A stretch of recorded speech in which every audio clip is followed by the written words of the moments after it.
Hi guys, Robert McGowan here, and today I thought I'd do a wee video on the Porsche cars that I believe have saved the Porsche brand from extinction. It's quite hard to believe, but it's true to say that there's been a few times over Porsche's illustrious history that it's actually came very close to becoming either bankrupt or being taken over. You know, so there's been a few instances where that's happened over the years. So I'd like to try and talk about the cars, the vehicles that I believe have saved Porsche from extinction. So I hope you enjoy the video. Let's get started. There are the Porsche models that have saved Porsche from going bankrupt. There's also been one or two instances over the past that I think are worth mentioning. Historically important pieces of information that have again saved Porsche from going under. And that means going back in time quite a bit to when Porsche was first started out as an engineering consultation firm. Way back in 1931, Porsche founded the engineering firm. So he basically, an engineering genius by then, you know, worked on various car companies, Mercedes and others, and he came up with some innovations and pioneering engineering items, you know, like the electric hub vehicle and things like that. And Porsche was basically a really gifted and creative engineering genius, I would say. So he started his consultation firm back in 1931 and worked on various projects, and then along came 1934 and Adolf Hitler commissioned Porsche to work on the new people's car idea. It's quite strange to think that Ferdinand Porsche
while Ferdinand Porsche was doing time in a Dijon jail, his son Ferry took over the business and they managed to stay afloat. We worked on various engineering projects as well as on gearboxes and axles and that kind of thing.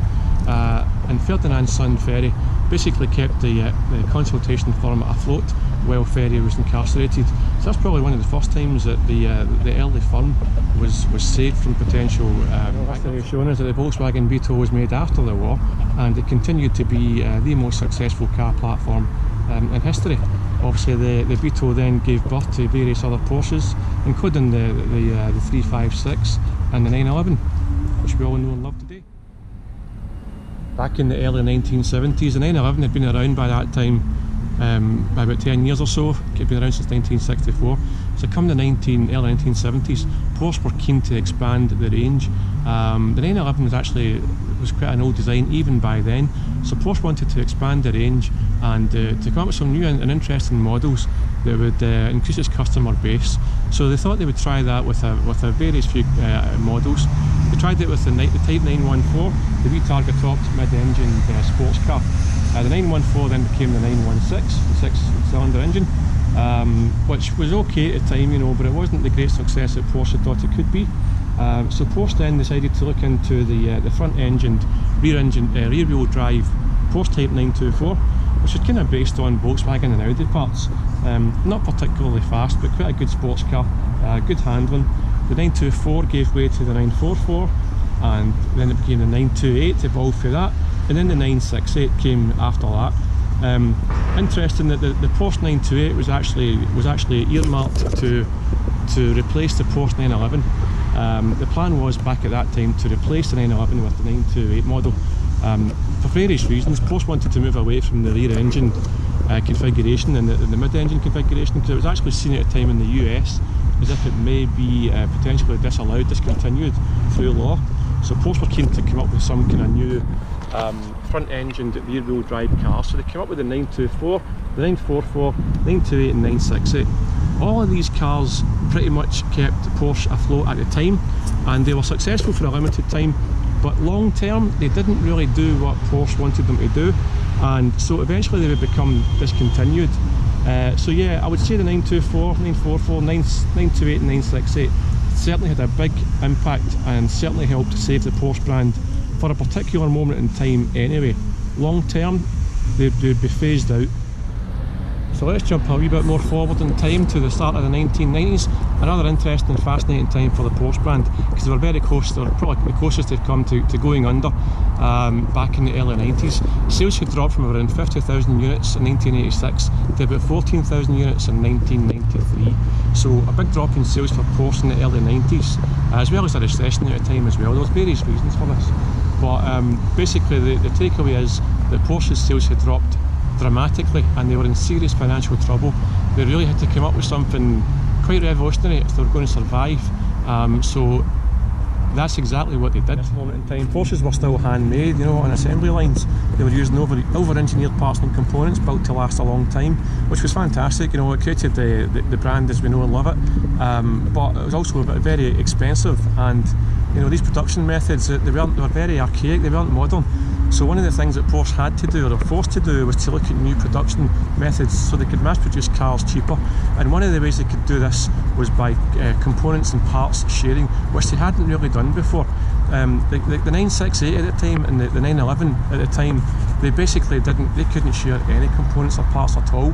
So those two weren't options. The 993 and the 968, they couldn't share any components really, nothing major at least. So Porsche had to come up with like a new way of doing things and a whole new model range. And what came out of that consultation was basically they looked at Japanese car manufacturers like Mazda and Toyota, and they looked to these car manufacturers to see how they were managing to do things. Mazda had enjoyed a lot of success with the Miata, or the MX-5 as it's called in the UK, and Porsche wanted to try and replicate some of this success that the Mazda Miata had. So they wanted to come up with a two-seater roadster, kind of loosely based on the Mazda Miata, as well as various other sports cars like the Lotus Elan, and they were kind of inspired by the 60s kind of glory area of the British sports car era of the 60s. So they came up with the Boxster eventually. Basically, guys, I'm missing out a lot of the kind of in-between details. I could talk forever about this, but I do go into it an awful lot more in my books. But trying to summarise how Porsche got to where they are. The last shot for Porsche, they put all their money into the research, and if this didn't work, it was going to spell trouble for Porsche. So they had to make it a success. So they basically they took the concept of the Mazda Miata, and they started thinking about how they could do something similar with a little Porsche magic sprinkled over it. And what they eventually came up with was the Boxster concept, a wee mid-engined two-seater roadster. I said before, that's a roadster and it uses the Boxster, the flat six Boxster engine, so they've combined Boxster with roadster, called it Boxster. Pretty clever of them. And the Boxster was born, and it also, more importantly, the new 911 Type 996 would share quite a lot of its components with the Boxster, most of them in fact. So now Porsche had two models that they could share components and parts with and build simultaneously. This would cut down production costs, it would save a lot of money, and basically both of these cars were a huge financial success for Porsche.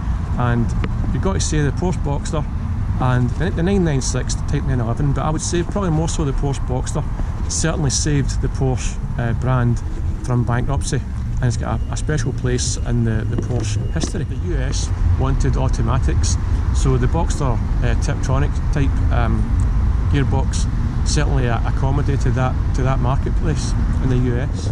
So a wee quick summary. So for the 914 and the 916 and the 924, 944, 928 and 968 were certainly instrumental in saving the Porsche brand.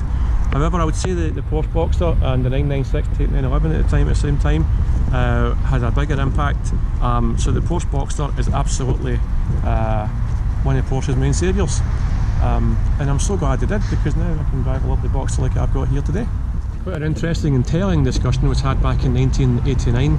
Ferdinand Porsche, that's Ferdinand Porsche's son, was speaking, and he did say at the time, if we build an off-road model in accordance with our standards and has a Porsche crest in front of it, then people will buy it. So even back then, Porsche were considering the strong possibility of building an SUV of some kind. The various discussions about a new sports utility vehicle being offered.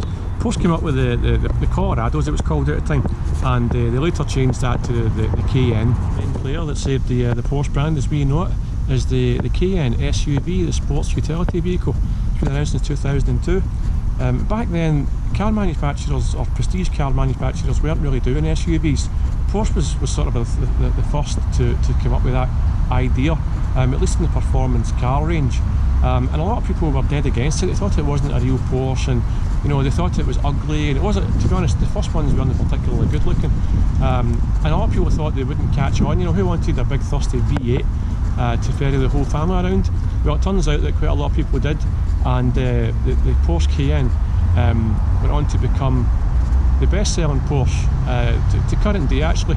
And it's interesting because they've actually sold more Cayennes than they have done 911s.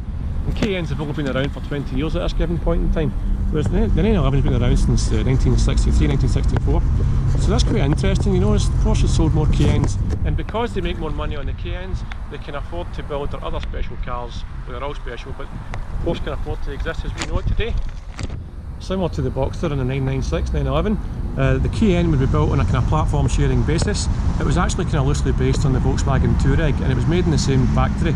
So again, it was the emphasis was on part sharing and components and platform sharing to cut costs, streamline times, and to make the whole process more efficient and ultimately more profitable, which is exactly what it did. It's typical of Porsche. They kind of pioneer something new, and it becomes successful. They develop it and enhance it and subtly change it, responding to customers' observations and potentially complaints, and they just evolve it gently over time and just make it more special and better. And nowadays you've got 19 versions of the Cayenne, and there's a type to suit from the base model to the GT Turbo. There's a type to suit every type of customer requirement, really. So that's my personal take on which Porsche models I believe have saved the Porsche from going under. I hope you've enjoyed this video, guys, and it's given you a wee insight into the Porsche brand and how it started, and maybe a wee bit of history that you never knew about. Porsche history is actually quite fascinating. I talk about it an awful lot more in my Porsche books. So thanks again for watching, guys. If you like this content, give us a wee thumbs up and subscribe to the channel. I really would appreciate it. And if you have any comments below on which Porsches you think I've missed out, or which models that you think have saved the Porsche brand, I would love to read them in the comments below. So until the next time, guys, thanks again for watching. I really enjoy making these videos. I'm off for a drive. I've got the roof down, as you can see, so I'm going to go for a lovely drive through the countryside and just enjoy my Boxsters I have been doing.